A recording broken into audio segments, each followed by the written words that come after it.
Түн, бәрі ұйықтап жатыр, ал сіздің көзіңіз жұмулы, бірақ миыңыз тоқтамайды.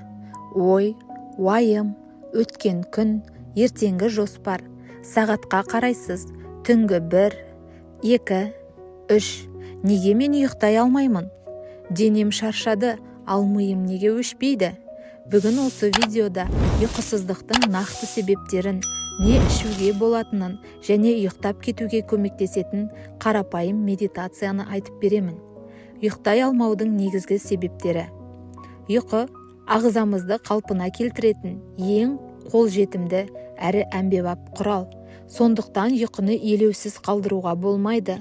Ұйқысыздықтың әр түрлері болады. Біріншісі, адам ұйқы режимін бұзғанда, әртүрлі уақытта ұйықтап, әртүрлі уақытта оянғанда. Біз ұзақ уақыт осылай өмір сүрсек, биологиялық сағатымыз бұзылады да, ұйқысыздық пайда болуы мүмкін. Екінші, мидың шамадан тыс белсенділігі, күні бойы телефон, әлеуметтік желі, жаңалық, стресс. Ми қауіп бар деп ойлайды. Кортизол стресс гормоны жоғарылайды. Мелатонин ұйқы гормоны бөлінбейді. Сол үшін дене жатса да ми ұйықтамайды. Үшінші, ұйқы режимінің бұзылуы. Бір күні сағат 10-да, келесі күні сағат 1-де ұйықтау ми үшін хаос. Ми нақты уақытты жақсы көреді. Егер режим жоқ болса, ұйқыда жоқ. Төртінші, кешкі кофе, шай, энергетик. Көп адам білмейді. Кофеиннің әсері 6-8 сағатқа дейін сақталады. Тіпті кешкі шайда ұйқыны бұзуы мүмкін. Бесінші, уайым, іште жиналған эмоция, айтылмаған сөздер, жыламаған көз жасы, шешілмеген мәселе, түнде бәрі бетіне шығады. Ұйықтар алдында не ішуге болады? Дәрі емес, табиғи нәрселер туралы айтамыз. Бірінші, жылы сүт, егер қарсы көрсетілім болмаса.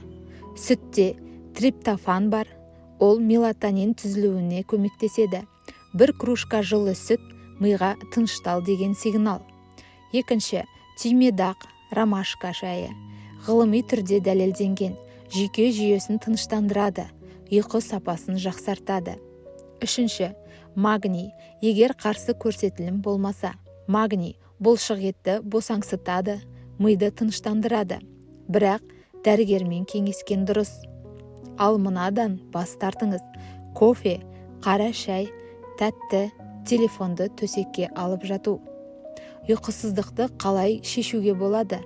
Бірінші жағдайда, биологиялық сағат бұзылған кезде өте тиімді бір лайфхак бар. Күн сайын бір уақытта ояну. Мысалы, күн сайын таңғы 7-де тұрыңыз.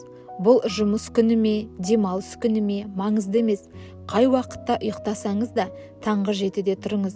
Түнгі 3-те ұйықтасаңыз да, таңғы 7-де тұрыңыз. Кешкі 9-да ұйықтасаңыз да, таңғы 7-де тұрыңыз. Осылай 21 күннен кейін, немесе шамамен 3 айдан соң, сіз ішкі биологиялық сағаттарыңызды міндетті түрде қалпына келтіресіз. Екінші жағдайда, егер ұйқысыздық, стресс, эмоциялық кернеу, артық жеу, аз жеу, немесе шамадан тыс жаттығудан туындаса, ең қарапайым әрі қолжетімді әдісі салқындау, душ қабылдау. Ұйықтар алдында шамамен 35 градус температурадағы салқын душ қабылдасаңыз, ұйқыңыздың келуіне көмектеседі және тыныштандырады. Ұйықтататын қарапайым медитация. Мен қазір сізге 3 минуттық өте жеңіл медитация айтамын. Оны видеомен бірге немесе өзіңізде жасай аласыз. Дайындалыңыз. Денеңізді бос ұстаңыз. Жатыңыз. Иықты түсіріңіз. Тілді таңдайдан ажыратыңыз. Жақтарыңызды босаңсытыңыз.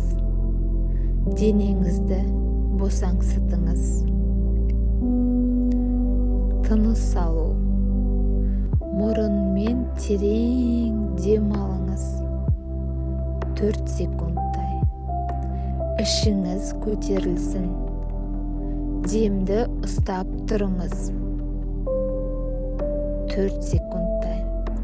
Ауызбен жай шығарыңыз 6 секундтай. Осыны 5 рет қайталаңыз.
Ойды тоқтату.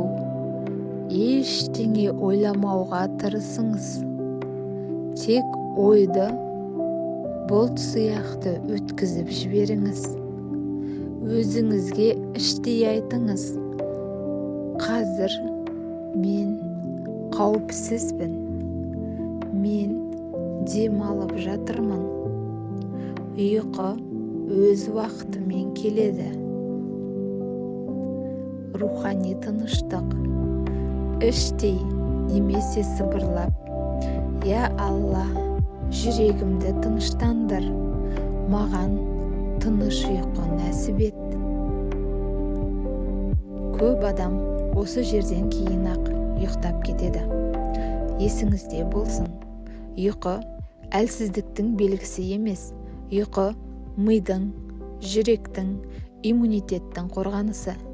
Егер сіз ұзақ уақыт ұйықтай алмай жүрсеңіз, бұл дененің көмек сұрауы.